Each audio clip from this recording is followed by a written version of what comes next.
नमस्कार, मैं हूं पूजा सिंह। स्वागत है आप सभी का आपके अपने राजपथ और बुलंद आवाज पर। दोस्तों, राहुल गांधी की भारत जोड़ो न्याय यात्रा जैसे ही उत्तर प्रदेश में एंटर हुई, वैसे ही पूरे प्रदेश का माहौल एकदम से बदल गया। पूरे प्रदेश की राजनीति ने भी एकदम से पलटा खा लिया। राहुल गांधी की इस यात्रा में सबसे खास 2-3 बातें रही हैं। अब तक जहां तक वो पहुंचे हैं वहां तक की बात कर रही हूं। उसमें एक तो सबसे ज्यादा ध्यान देने वाली बात यह है कि उनकी इस यात्रा में उनके साथ लोगों का सैलाब चल रहा है। इतना हुजूम उमड़ा है लोगों का कि शायद किसी ने इस चीज की कल्पना भी नहीं की होगी। राहुल गांधी जब प्रयागराज पहुंचे थे तो उस दिन की बात है कि जिस दिन पेपर लीक होने की खबर आई थी, जो पुलिस भर्ती परीक्षा का पेपर लीक हो गया है, ऐसी खबर सामने आई थी, जिसके बाद उन्होंने अपनी यात्रा के बीच में ही एक युवक को अपने पास बुला करके और उससे बातें की थी। वो युवक ओबीसी वर्ग का था, समपाल उसका नाम था, शायद अंकित पाल, और उन्होंने सारी बातें उससे पूछी थी। साथ ही साथ उन्होंने जिस तरीके से पिछड़ों की, दलितों की और आदिवासियों की बात की, 72-73% बताया इनको, और किस तरीके से उनके साथ नाइंसाफी हो रही है उस सब पर चर्चा की, और कितने जोश के साथ उन्होंने सारी बातों को रखा। मुझे लगता है कहीं ना कहीं अखिलेश यादव जिस पीडीए की बात करते हैं, उसमें अगर हम सिर्फ अल्पसंख्यक और जोड़ दें तो राहुल गांधी ने अखिलेश यादव के पीडीए को एकदम धो के रख दिया। अखिलेश यादव का पीडीए कहीं नहीं ठहरता राहुल गांधी के पीडीए के सामने। तो ये सारी चीजें थी। इसके अलावा उन्होंने जिस तरीके से सारी बातों को कहा, बहुत ज्यादा तीखे अंदाज में, बिल्कुल तेवर ही बदले हुए थे राहुल गांधी के। आप अगर उनको सुनेंगे, सुना भी होगा आपने, लेकिन अब आप इस नजरिए से एक बार उनको सुनिए और देखिए कि किस तरीके से उन्होंने सारी चीजों को कहा और गुस्से में कहा है, और बहुत तीखी प्रतिक्रिया इस पर दी है। जहां जहां भी वो रुक रहे हैं वहां वहां पर अपना इसी तरीके का अंदाज वो दिखा रहे हैं, और ये एक मैसेज देने का प्रयास है उनका, एक कोशिश है कि हम किसी से डरने वाले नहीं हैं। जिस तरीके से अनदेखी लगातार ओबीसी की और दलितों की, आदिवासियों की और अल्पसंख्यकों की सरकार में होती आ रही है, उसको अब रोकना जरूरी हो गया है और उस पर ध्यान देना भी जरूरी हो गया है। जिस तरीके का व्यवहार बीजेपी ने राहुल गांधी की इस यात्रा में उनके साथ किया कि जहां जहां से उनकी यात्रा गुजरी उसको गंगा जल से उन्होंने धुलवाया, साफ करवाया, तो ये एक मेंटालिटी है भारतीय जनता पार्टी की जो इस चीज को दिखाती है कि वो किस कदर भेदभाव की जो है नीति अपनाते हैं, भेदभाव पूर्ण व्यवहार करते हैं दूसरों के साथ। मुझे लगता है कि वो शायद खुद को बहुत सर्वश्रेष्ठ मानते हैं और दूसरों को निम्न स्तर का और अछूत उनके लिए ये लोग हैं कि दूसरे लोग हैं वो उनको इसी तरीके से ट्रीट करते हैं। कभी अखिलेश यादव का घर धुलवाते हैं, कभी राहुल गांधी की यात्रा जहां से गुजरी वहां से उसको गंगा जल से धुलवाते हैं। तो ये सारी चीजें, इन सब पर कहीं ना कहीं गुस्सा मुझे राहुल गांधी का दिखाई दिया। किस तरीके से उन्होंने बोला है, क्या उनकी बॉडी लैंग्वेज है, क्या उनके शब्द हैं, और तीखी प्रतिक्रिया उन्होंने दी है, खुल के इजहार किया है हर चीज का। वो सब कुछ आप देखिए और सुनिए, उसके बाद आप इस पर निर्णय लीजिए कि राहुल गांधी कहां तक पहुंच चुके हैं और कितने बड़े अब वो जन समूह के साथ चल रहे हैं और किस स्तर के अब वो नेता हो गए हैं। तो बने रहिए राजपथ और बुलंद आवाज के साथ। हमारे चैनल को लाइक कीजिए, शेयर कीजिए, सब्सक्राइब कीजिए, बेल आइकन जरूर दबाइएगा। अपना और अपनों का बहुत ख्याल रखिए। जल्द मिलूंगी आपसे एक नए वीडियो में एक नए मुद्दे के साथ। तब तक के लिए जय हिंद। यहाँ पे पेपर लीक वाला कोई लड़का है? आ जाओ। नाम क्या है तुम्हारा? अंकित। पूरा नाम क्या है? आ जाओ ऊपर।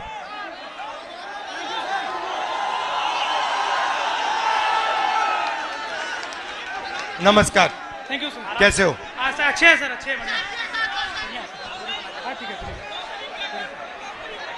आप कितने समय से, कौन से पेपर की तैयारी की आपने? सर मैं यूपीपी की तैयारी कर रहा हूँ, 3 साल से इलाहाबाद में हूँ। अच्छा। 3 साल से तैयारी कर रहा हूँ सर। और आपका पेपर लीक हुआ? जी सर, कल मेरा सेकंड शिफ्ट में पेपर था सर, पूरे कॉलेज के हर बच्चों के मोबाइल में पेपर पहले से अलाउ है सर। सारे बच्चे बैठ के पेपर रट रहे हैं, सब के सब।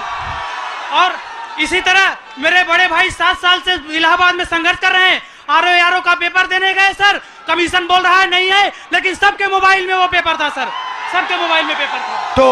तो नुकसान तो आपका हो रहा है जी सर, और नुकसान इन सब युवाओं का हो रहा है। सर मेरे सभी भाइयों का हो रहा है नुकसान। फायदा किसका हो रहा है? फायदा सर सरकार का हो रहा है सर। 50-60 हजार भर्ती निकाली है, 150 रुपए के हिसाब से लाखों करोड़ों रुपए वसूल के रख ली, और परीक्षा सर होम डिस्ट्रिक्ट में करके नकल का पूरा भरमार लगा दिया सर।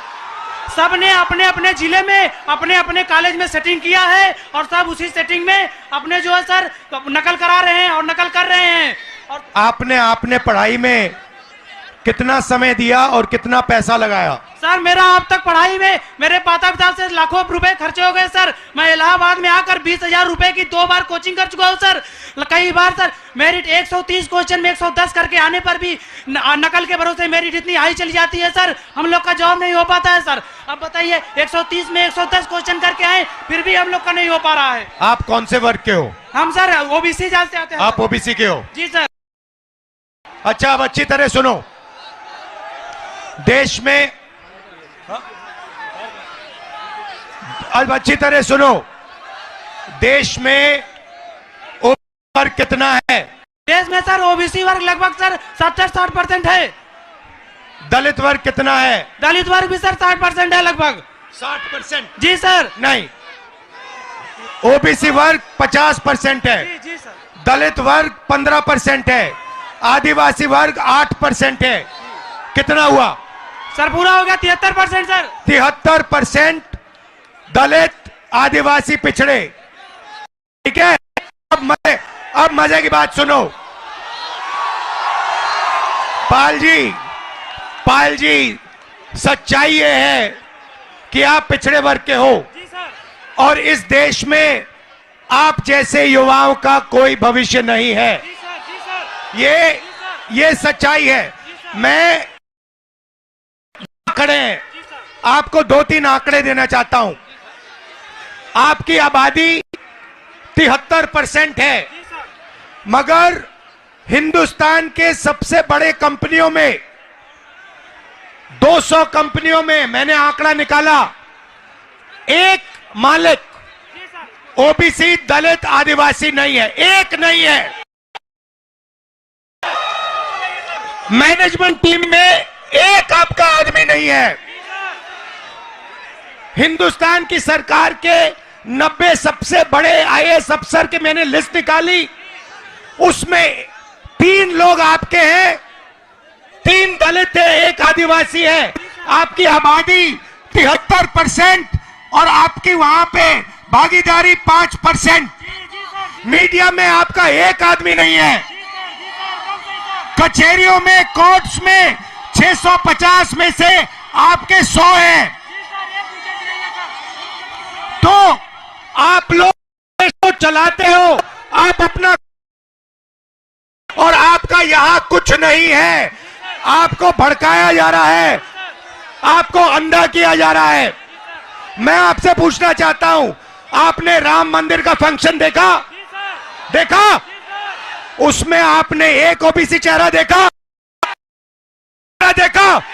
एक आदिवासी चेहरा देखा? नहीं, उसमें एक नहीं था। उसमें अमिताभ बच्चन थे, ऐश्वर्या राय थी, नरेंद्र मोदी थे। 73% हिंदू राष्ट्र है जिसमें 73% की आबादी कहीं दिखती नहीं है। आप लोग पता है कहां हो? दिहाड़ी मजदूरी जो करते हैं ना, उन लोगों की लिस्ट निकालो, वहां आपके नाम मिलेंगे। और ये लोग क्या चाहते हैं? ये लोग चाहते हैं कि आप लोग कभी भी इस देश को कंट्रोल ना कर पाओ। ये देश आपका है, 73% का है। और ये जो पेपर चोरी किया ना आपका, ये आपको रोकने का तरीका है, ये आपको ठगने का तरीका है।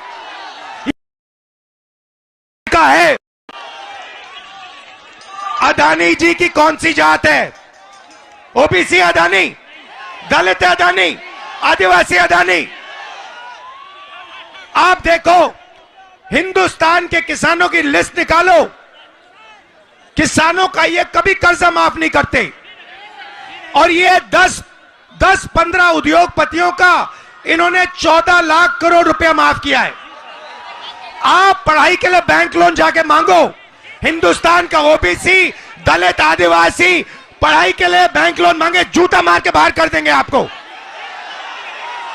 और अंबानी, अदानी लाखों करोड़ रुपए का बैंक लोन मांगते 1 सेकंड में उनको दिया जाता है। तो इसीलिए हमने भारत जोड़ो यात्रा में न्याय शब्द डाल दिया है।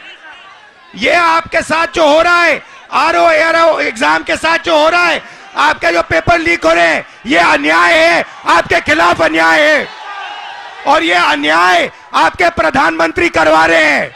इस बात को मत भूलिए। यहां संगम की पवित्र धरती में आप पर अत्याचार किया जा रहा है, उत्तर प्रदेश के युवाओं को भड़काया जा रहा है। हाँ, फीस आपकी जिंदगी में, भैया मैं आपको बता देता हूं,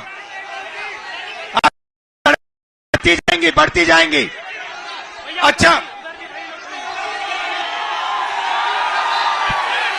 प्राइवेट, सुनो,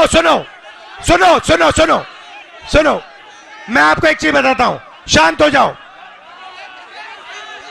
प्राइवेट कॉलेजेस और यूनिवर्सिटीज के मालिकों में ओबीसी, दलित, आदिवासी कितने? एक नहीं है। प्राइवेट अस्पतालों के मालिक में आदिवासी एक भी नहीं है। तो आप अपना टाइम कर रहे हो, आपका बेवकूफ बनाया जा रहा है। 24 घंटे आपका बेवकूफ बनाया जा रहा है। जग जाओ, खड़े हो जाओ। मैं सुनना चाहता हूं, जोर से बोलो, जगेंगे।